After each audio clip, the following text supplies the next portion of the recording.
नमस्कार, मैं हूं आपके साथ दिव्यांश शर्मा। भोले भाले फ्लैट बायर्स का लाखों रुपए ठगने का आरोप है। वो बायर्स जिसने पूरे भरोसे के साथ अपनी गाड़ी कमाई एक प्रोजेक्ट को कामयाब बनाने में इन्वेस्ट कर दी।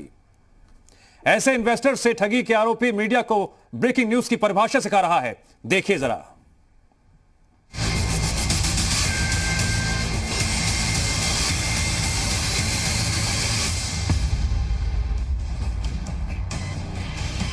कि जो आपके कस्टमर्स है, तो उनका ये एलिगेशन है कि उनको 2011 में फ्लैट दिए जाने थे, लेकिन अब तक उनको दिए नहीं गए, उनके पैसे वगैरह फंसे हुए हैं। अब जी न्यूज़ ने रीरा का या सरकार का काम करना शुरू कर दिया है क्या? आप बताओ जी जी, आपके पास आ रहे हैं तो क्या रीरा का काम करना शुरू कर दिया है या सरकार का काम करना शुरू कर दिया है या पुलिस का काम करना शुरू कर दिया? इनमें से कौन सा रोल प्ले कर रहे हैं ये जी न्यूज़ ही बता दो। जी न्यूज़ सर मीडिया का रोल प्ले कर रहा है, लोगों की आवाज़ को उठाने का रोल प्ले कर रहा है। बेटर वही होगा जब आप एप्रोप्रिएट चैनल से अप्रोच करो, गिव एप्रोप्रिएट रिप्लाई। तो इससे बेहतर चैनल क्या होगा? आपके ऑफिस में बैठा हूँ, आपके सामने आपसे सवाल क्या है? आप एट रैंडम, अब मैं कल आपके ऑफिस में पहुंच जाऊं, मैं बोलूं कि जी मैं मर्डर करके आया हूं, ये ब्रेकिंग न्यूज़ नहीं है। आजकल मीडिया को सब जानते हैं, सब मीडिया को आजकल ब्रेकिंग न्यूज़ बनाने की आदत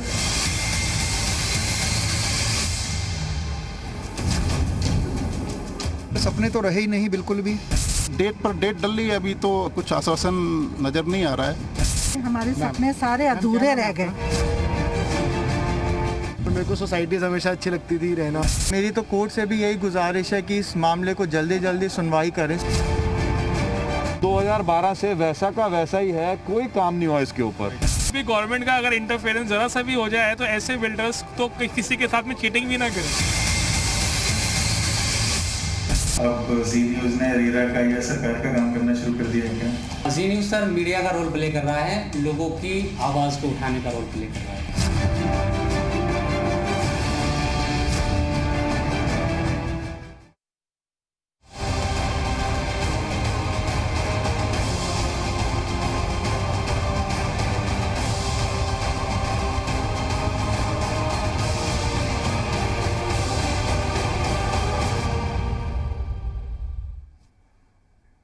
आपने सुना ना, इन्वेस्टर से ठगी के आरोपी मीडिया को ब्रेकिंग न्यूज की परिभाषा सिखा रहा है।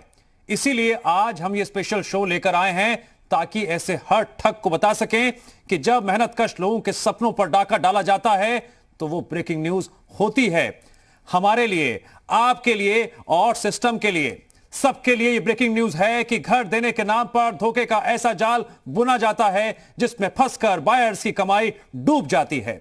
यह मामला उत्तर प्रदेश के गाजियाबाद में हाउसिंग सोसाइटी के नाम पर हुए सबसे बड़े धोखे का है, जिसे अंजाम देने का आरोप एक बड़ी कंपनी पर लगा, पार्श्वनाथ बिल्डर, जिसके देश के कई राज्यों में हाउसिंग प्रोजेक्ट्स हैं, लेकिन कई राज्यों में धोखे की कहानी एक जैसी ही है। इसीलिए ठगी के शिकार लोग कहते हैं, पार्श्वनाथ बिल्डर का पाप, बायर्स को लूटा बेहिसाब।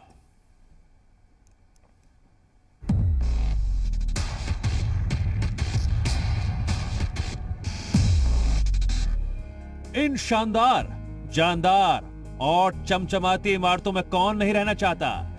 ये तो वो ख्वाब है जिसे पूरा करने के लिए लोग अपनी जेब निचोड़ लेते हैं।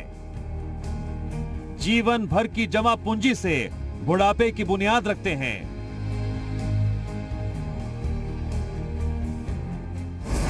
लेकिन जब सपनों का सारथी नजर आने वाला बिल्डर ही बेईमान हो जाए, तो आपकी जमा पूंजी निकल जाए, तो आपके सपनों में स्याह रंग घोल जाए, तो सपने तो रहे ही नहीं बिल्कुल भी।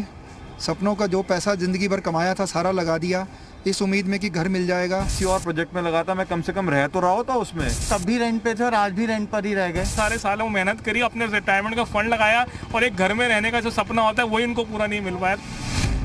रियल एस्टेट के धंधे में गंदा गेम। पार्श्वनाथ बिल्डर ने सपने में लगाई सेंध। धोखेबाज बिल्डर का सपना सिर्फ मनी मनी। हरी भरी वादियां, शानदार लोकेशन, चौड़ी चौड़ी सड़कें और चमचमाता बोर्ड। पार्श्वनाथ बिल्डर की ये चमक दमक आंखों के रास्ते लोगों के दिल में उतरी। इसीलिए उन्होंने पूरे जीवन भर की कमाई उठाई और बिल्डर के हाथ में सौंप दी।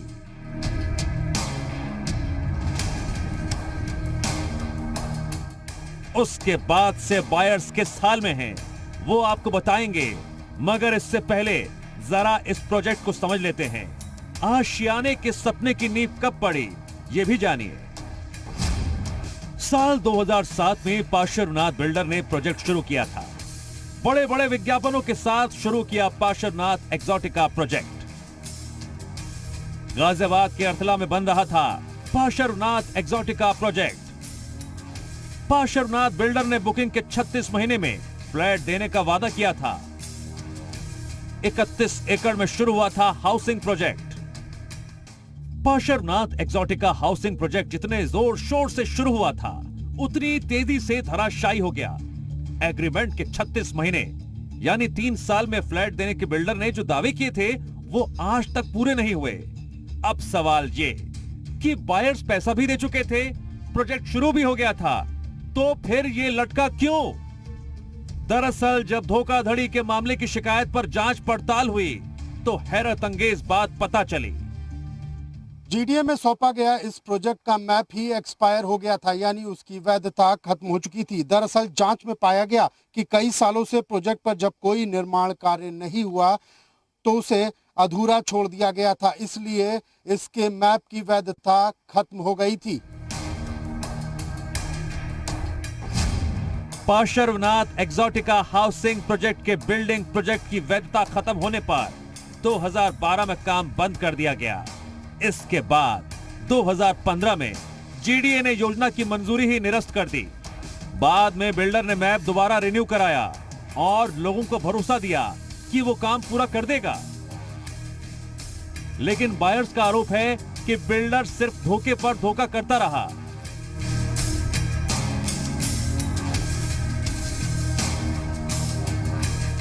पार्श्वनाथ बिल्डर की धोखाधड़ी के शिकार हुए ये कोई पहले लोग नहीं हैं।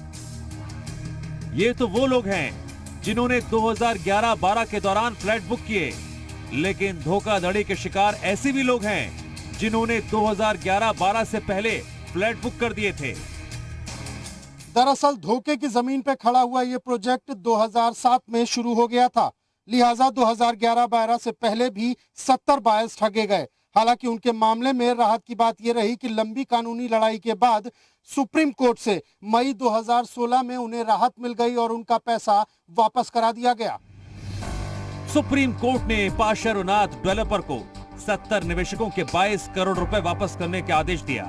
कोर्ट में जब डेवलपर ने पैसे की कमी और 400 करोड़ के घाटे का रोना रोया था, तब सुप्रीम कोर्ट ने यह सख्त टिप्पणी भी की थी कि डेवलपर मरे या जिए, उसे निवेशकों के पैसे वापस करने पड़ेंगे। मेनली इनके जो गाजियाबाद के हैं, एक्सोटिका है और एक दो प्रोजेक्ट उनके और साथ है, वहाँ पे कुछ इनके कंस्ट्रक्शंस में प्रॉब्लम है और ये प्रोजेक्ट इनके डिलेड है। और लोग जो है इन केसेस में हमारे रेरा के समक्ष आए हैं और हम उसमें यही आदेश कर रहे हैं कि यदि वो प्रोजेक्ट नहीं कंप्लीट करने की स्थिति में तो रिफंड करें, अदरवाइज जो है उनको कब्जा उपलब्ध कराया जाए।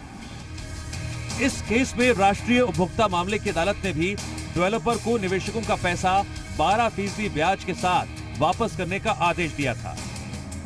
हाउसिंग प्रोजेक्ट के नाम पर हो रही धोखाधड़ी की सच्चाई क्या है, इसको जानने की कोशिश की हमने और हमने पार्श्वनाथ बिल्डर से बात करने की भी कोशिश की, उनसे अपने सवालों के जवाब लेने की भी कोशिश की, लेकिन हमें जवाब नहीं मिला।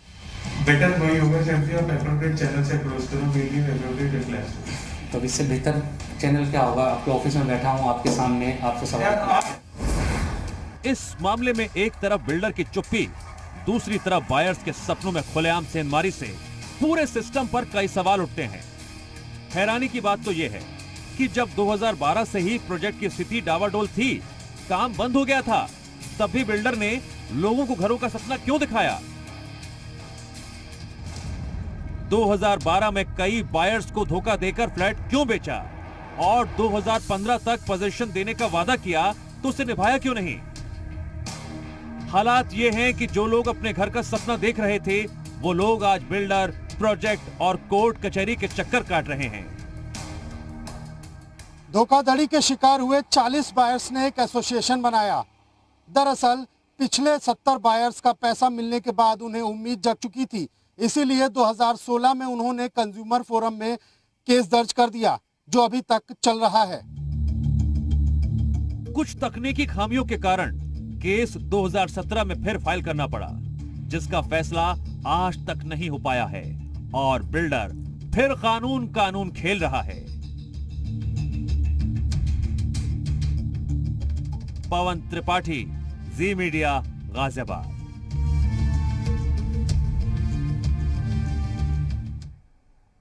जी हां, बायर्स के सपने कब तक यूं ही टूटते रहेंगे, कब तक उन्हें यूं ही कानूनी लड़ाई लड़नी पड़ेगी अपने हकों की लड़ाई के लिए। आज हम चर्चा करने जा रहे हैं। हमारे साथ एक खास पैनल जुड़ेगा, हमारे साथ कुछ खास लोग जुड़ेंगे, उनसे हम चर्चा करेंगे। सबसे पहले उनसे आपको हम मिलवाते हैं।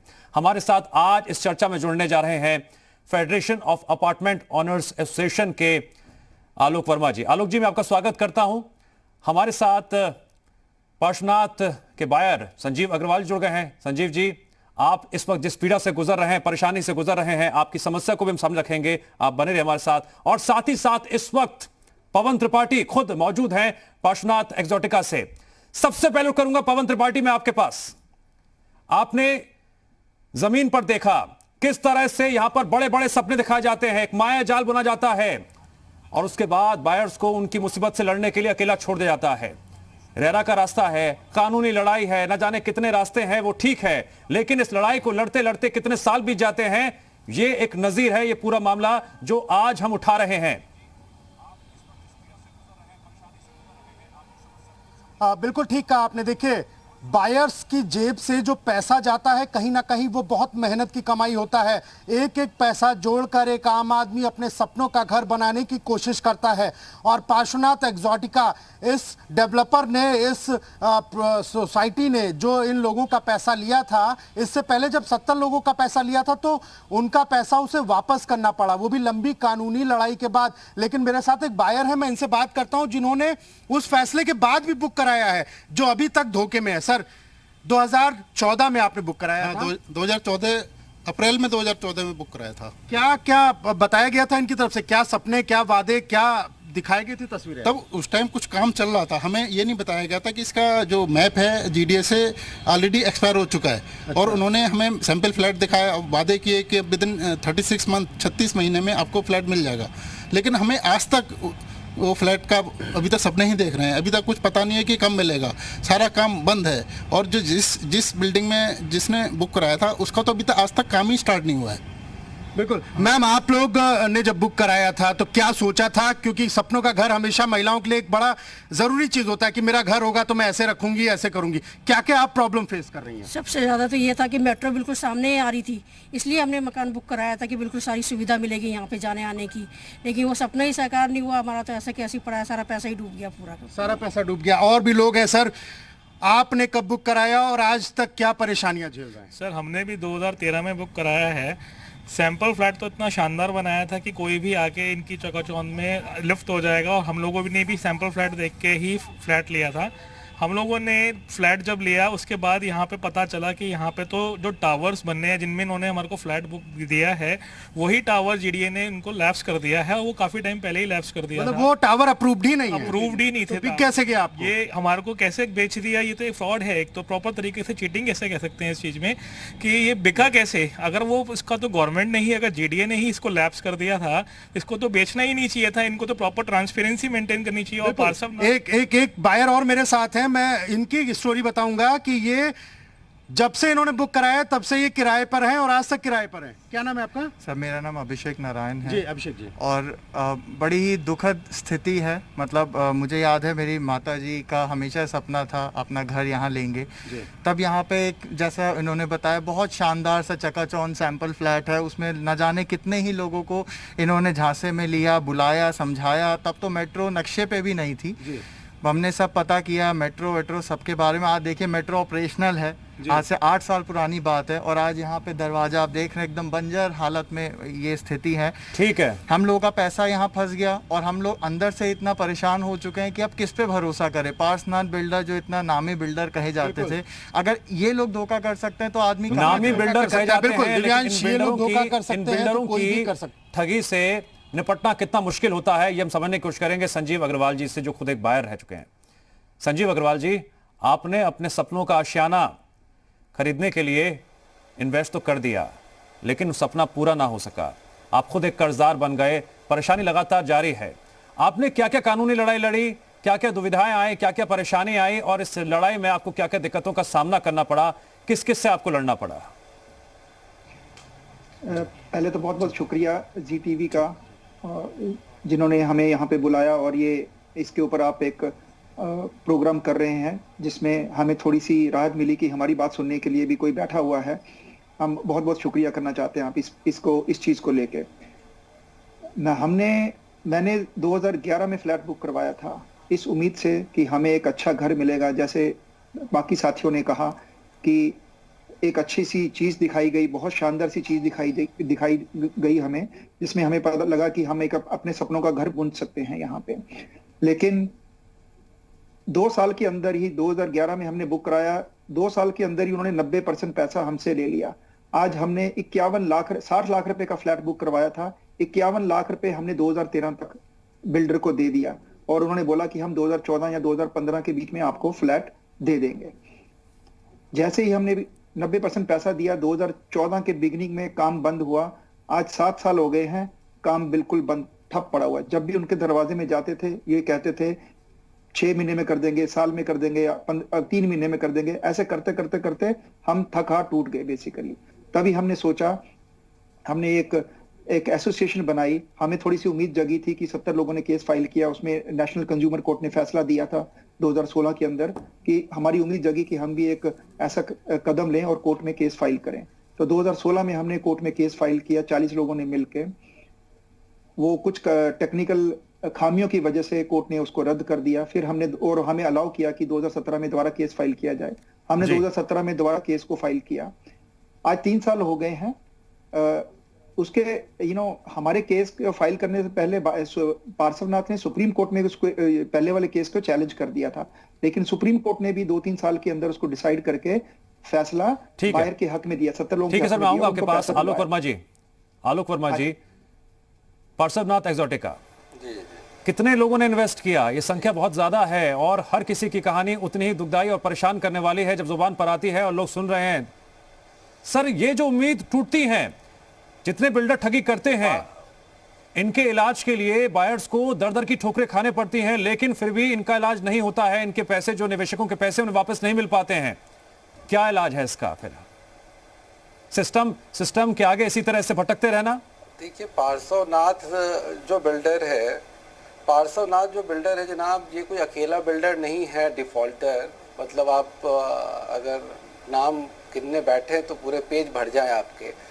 तो मतलब अभी रेरा तो अभी आया है 3 साल, लेकिन ये सब सारे जो बिल्डर हैं ये रेरा के पहले के हैं डिफॉल्टर, आज से डिफॉल्टर नहीं है। मैं पार्श्वनाथ को जान रहा हूँ, क्योंकि पार्श्वनाथ के एक प्रोजेक्ट है जिसमें करीब 500 फ्लैट हैं यहाँ पे बने हुए, जिसमें करीब 250-300 लोग रह भी रहे हैं, और वो हमारा मेंबर भी है। अब वहाँ भी मैं देखता हूँ कि हालत इतनी बुरी है कि जनरेटर से लेकर हर चीज़ की कोई भी फैसिलिटी नहीं दी गई। लोग किसी तरह आके रहने लगे। इवन दरवाज़ा खिड़की की भी हालत ख़राब थी, लोगों ने खुद से उसको ठीक करा के रहना शुरू कर दिया। तो और आज भी करीब 200 फ्लैट खाली पड़े हैं, लोग नहीं रहने को तैयार हैं। मतलब ये हालत है अपार्टमेंट की। और ये अगर देखा जाए इन सब का दोषी कौन है, पहला दोषी जो है वो तो डेवलपमेंट अथॉरिटी है, क्योंकि आप जब सैंक्शन प्लान पास करते हो किसी का, तो ये आपकी जिम्मेदारी बनती है कि भाई ये प्रोजेक्ट किस स्थिति में है, क्या हालत है, और इसके लिए लोगों को भी अवेयर कराया जाए। उसके लिए डीड ऑफ डिक्लेरेशन वो बिल्डर फाइल कर रहा है कि नहीं, ये देखा जाए। बिल्डर का क्या प्रोग्रेस है, जेई को पूरा पता रहता है क्या प्रोग्रेस रिपोर्ट चल रहा है, नहीं चल रहा है, और उस पर लोगों को भी अवेयर कराया जाए। क्योंकि डेवलपमेंट अथॉरिटी एकदम आंख मूंद करके बैठ जाती है। वहाँ नक्शे कैसे पास होते थे पहले सब लोग जानते हैं, किस तरीके से जेई और एई और जितने सारे लोग हैं उनको किस तरीके से सेट कर लिया जाता था, ये भी लोग जानते हैं। तो मतलब आप देखिए तो ना, क्या बाहर अभी सेटिंग बात खत्म नहीं हुई है ठगा क्या? महसूस कर सवाल रहा तो है, गंभीर है और ना, क्या बात सेटिंग खत्म नहीं हुई है क्या? जो ठगी कर रहे हैं बिल्डर, उनके खिलाफ कार्रवाई क्यों नहीं होती है? निवेशकों को उनका पैसा क्यों नहीं मिल पाता है? गाड़ी कमाई लटक जाती है, अटक जाती है, दर दर क्यों ठोकरे खा रहे हैं? आप सभी हमारे साथ जुड़े रहिए, लगातार हम चर्चा करेंगे। जिस तरह से ये पूरा मामला सामने आया है, लगातार हमारी कोशिश यही है कि हर मुद्दे को बेबाकी से हम सामने रख सकें, सारी हकीकत सामने आ सके। फिलहाल वक्त है ब्रेक का।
अब आपको हम दिखाने जा रहे हैं कि पार्श्वनाथ एक्सोटिका प्रोजेक्ट में अपने जीवन भर की जमा पूंजी लगाने वाले बायर्स के हालात क्या हैं। बिल्डर के गोलमाल ने उन्हें आर्थिक और मानसिक रूप से कितना जख्मी किया है।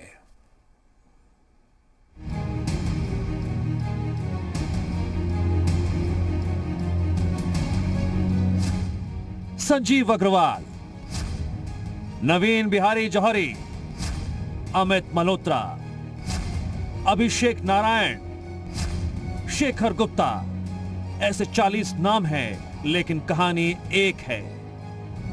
इनके चेहरे पर गहरी उदासी है और घर की उम्मीद पर मायूसी। पार्श्वनाथ बिल्डर ने इन्हें कहीं का ना छोड़ा। लोगों ने जीवन भर की पूंजी गंवाई और बदले में सिर्फ ठोकर पाई। ये है संजीव अग्रवाल।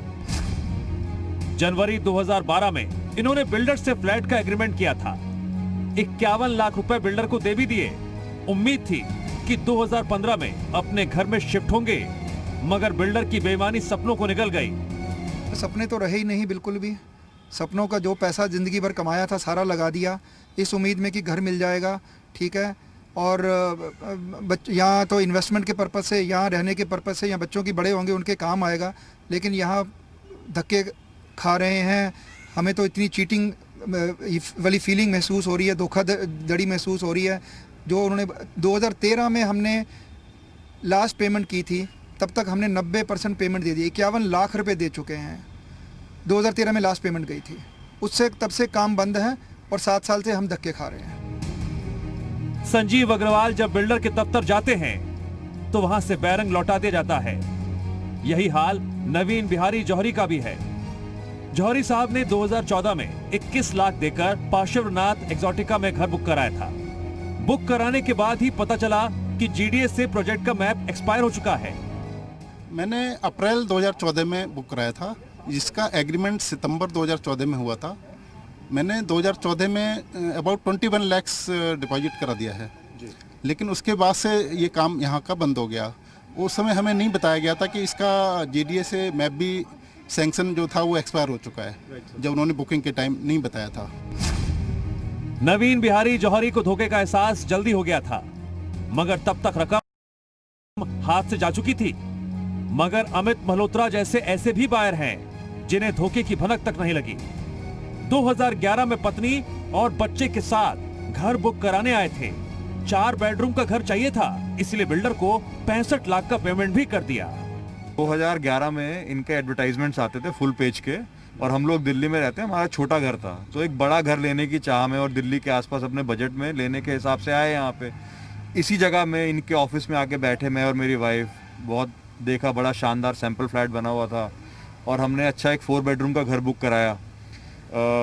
एक ऐसा स्कीम चल रहा था जिसमें उन्होंने बोला कि अगर आप 90% पैसा दे दोगे आपको फर्दर डिस्काउंट दे देंगे। तो मैंने वो भी स्कीम ऑप्ट कर लिया, बिकॉज ये बिल्डिंग ऐसी बनी थी तो हमें लगा कि साल भर में घर बन के तैयार हो जाएगा। बट 2012 में हमने इनको 90% पैसा दे दिया था। मैं करीब 65 लाख रुपीस दे चुका हूँ। बिल्डर ने 90% पैसा एक साथ देने पर फायदे का ऐसा पासा फेंका कि लोग इस चाल में फंस गए। ऐसे ही धोखे का शिकार अभिषेक नारायण भी हुए। 2012 में अपना फ्लैट बुक कराया था, सोचा था किराए के मकान से मुक्ति मिलेगी, लेकिन अब तो किराएदार के साथ कर्जदार भी बन गए हैं। सन 2012 में पार्श्वनाथ एक्सोटिका में एक फ्लैट बुक किया था। अनफॉर्चुनेटली हमारे सपने थे अधूरे रह गए। पहला ही फ्लैट बुक किया था, बड़ी जगहों से पैसे इकट्ठा करके हम लोगों का पहला घर लेने की इच्छा थी, और वो दिन था और आज का दिन है। तब भी हम रेंट पे ही रहते थे और आज भी रेंट पर ही रह गए हैं, क्योंकि सब पूरी फैमिली के सपने और पूरी प्लानिंग सब टूट चुकी है। पार्श्वनाथ एक्सोटिका के इसी प्रोजेक्ट में शेखर गुप्ता ने अपना घर बुक कराया था। फ्लैट बुक कराने के बाद जब जीडीएस से इंक्वायरी की तो पता चला जिन ब्लॉक में उन्होंने अपना फ्लैट लिया है वो जीडीएस से अप्रूव ही नहीं है, लेकिन तब तक उनके हाथ से पूंजी जा चुकी थी। हमारे साथ तो इन्होंने बहुत बड़ी चीटिंग करी, क्योंकि हम लोगों ने रीसेल में फ्लैट लिया था। रीसेल के अंदर इनका ये कहता है कि जब हमने फ्लैट लिया था, जब ट्रांसफ़र कराया था, तब इनके ये जो ब्लॉक्स हैं ये अप्रूव ही नहीं थे, जीडीएस से अप्रूव ही नहीं थे उस टाइम पे भी। तब भी उसके बाद भी इन्होंने हमारा ट्रांसफ़र किया, सेल किया, उन्होंने हमारे को एक नया एग्रीमेंट बना के दिया। और वो एक टोटली चीटिंग वाला केस था कि बस इनको पैसे चाहिए था, ट्रांसफ़र के पैसे लिए इन्होंने हमारे से। और आज 2020 हो गया, 7 साल खड़े हुए इसको यहाँ पे, और आज जैसा उस टाइम था बिल्कुल वैसे ही उससे वर्स्ट कंडीशन में आ गया।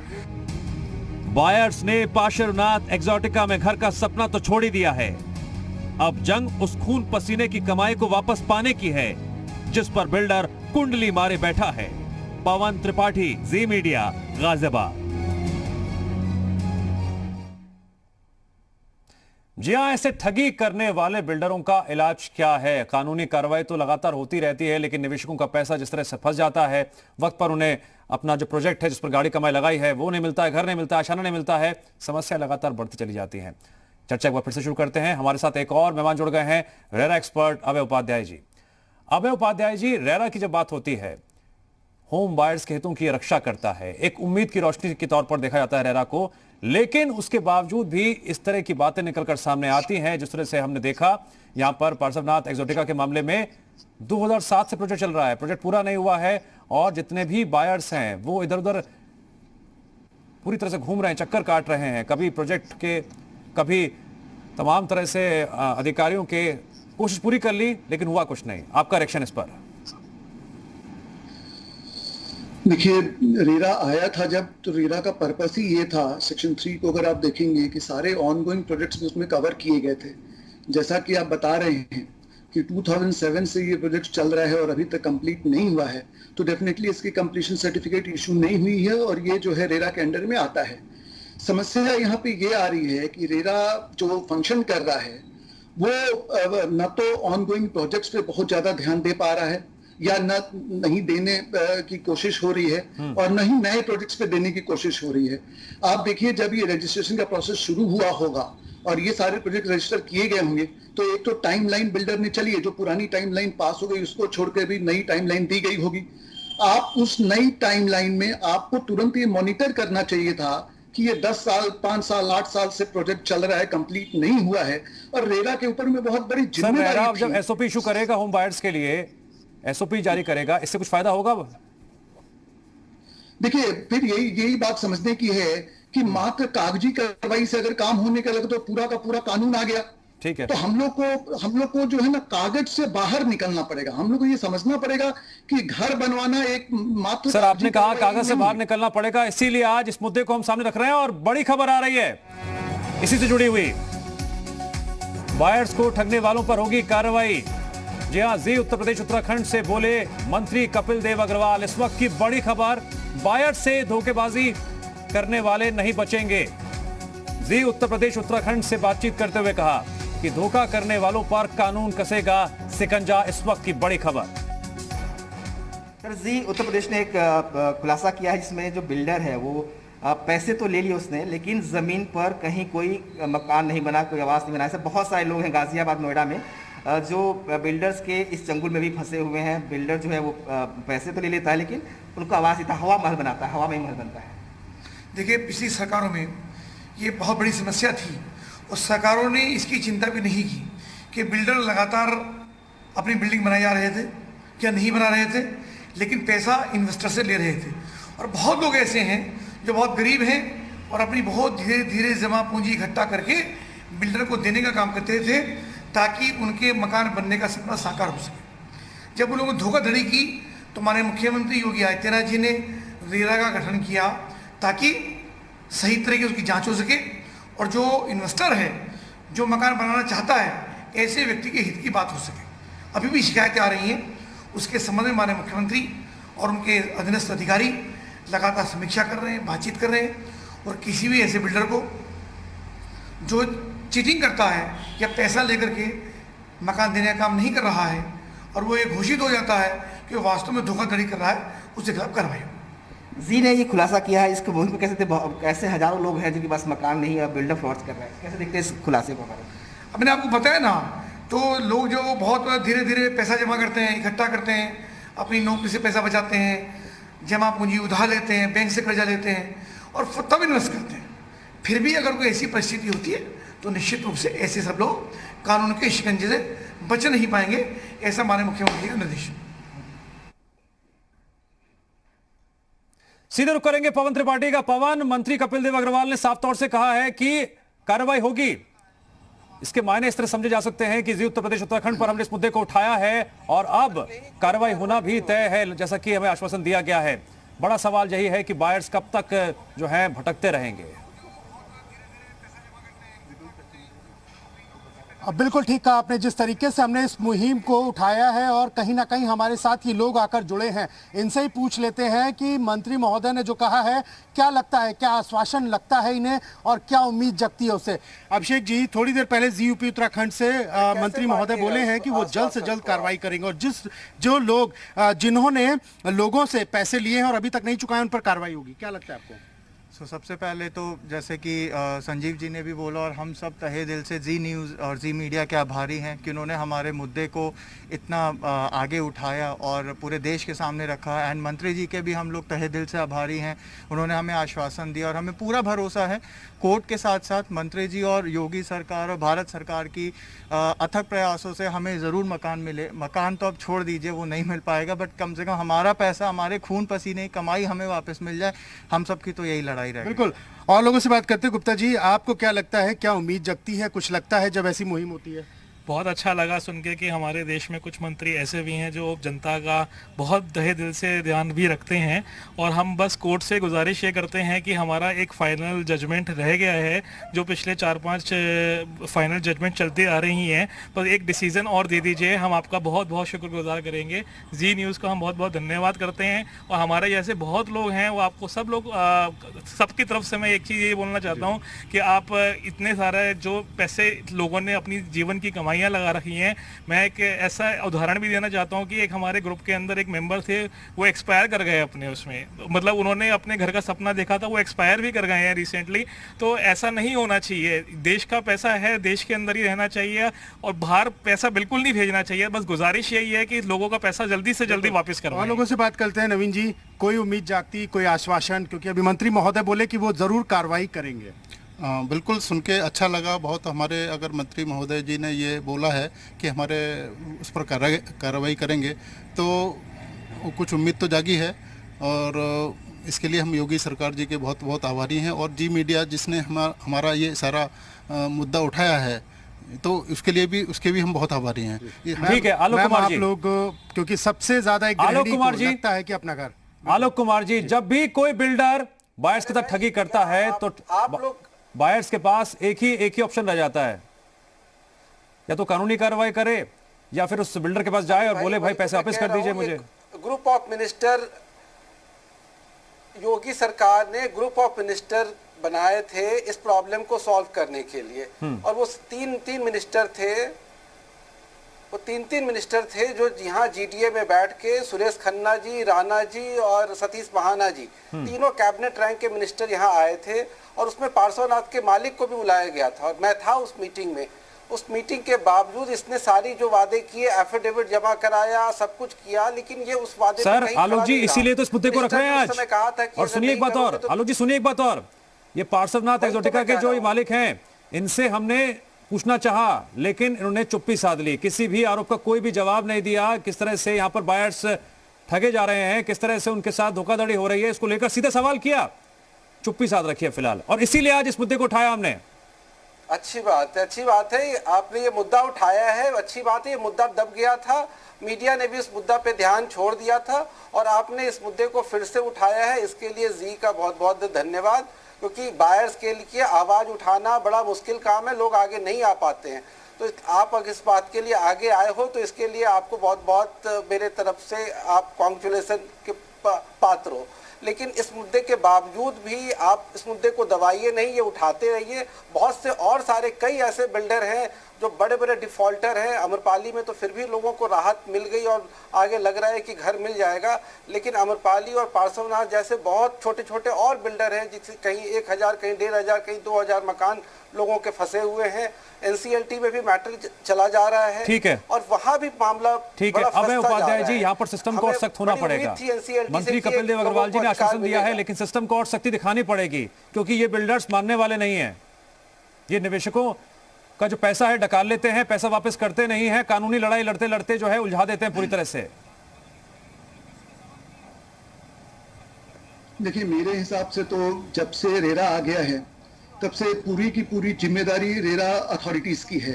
ये तो बात आपको मानना पड़ेगा, जब तक अथॉरिटी रेरा नहीं थी तब तक बहुत सारे जगह पे जो पावर था वो फैला हुआ था और लोगों को पता नहीं था। आज की डेट में जितने भी ऑन गोइंग प्रोजेक्ट्स है इसमें ये अथॉरिटी बहुत सारे पावर, मतलब पूरा पावर मिला हुआ है इनको रेरा के अंतर्गत। और अगर ये ठीक से प्रोजेक्ट को मॉनिटर करें, इतने सारे होम बायर्स जो आपके चैनल पे बता रहे हैं वो सारी बात रेरा को भी बताते होंगे कि वहां पर प्रोजेक्ट नहीं कंप्लीट हो रहा है। ये चाहे तो इंस्पेक्शन करवा सकते हैं, क्वार्टरली रिपोर्ट देने की बात है, उसको चेक किया जा सकता है। और अगर लगता है कि अब प्रोजेक्ट ठीक से मूव नहीं कर रहा है तो ये जो काम, जैसे बहुत आपने सुना होगा अभी कि यूपी रेरा ने भी बहुत सारे प्रोजेक्ट में बिल्डरों को कहा कि आप अपना प्रोजेक्ट कंप्लीट कर लीजिए, लेकिन ये काम हम लोग आज 5वां साल। ठीक है संजीव अग्रवाल जी, संजीव अग्रवाल जी, ठीक है, फायदा होगा। संजीव अग्रवाल जी, मंत्री कपिल देव अग्रवाल जी ने आश्वासन दिया है, इस आश्वासन से आपको हिम्मत मिली है या भी लड़ाई बहुत लंबी लड़ी जानी है? देखिए हिम्मत तो मिलती है, पर हमारा ये कहना है, हम 3 साल से हमने कोर्ट में भी इसी चक्कर में केस फाइल किया था, 3 साल से कोर्ट में चल रहा है, सुप्रीम कोर्ट का फैसला आ चुका है। जैसे हमारे एक साथी ने बताया, हमारे एक ग्रुप के मेंबर जिनकी 64 साल की उम्र थी, इस डिप्रेशन में, क्योंकि उन्होंने भी 65 लाख रुपए दिया था, उस डिप्रेशन में आके उनको पीछे 1 महीना पहले हार्ट अटैक से वो उनकी डेथ होगी, बिकॉज ये डिप्रेशन हुआ उनको इस चक्कर में, क्योंकि उनका पैसा जो रिटायरमेंट फंड था उन्होंने सारा लगा दिया था।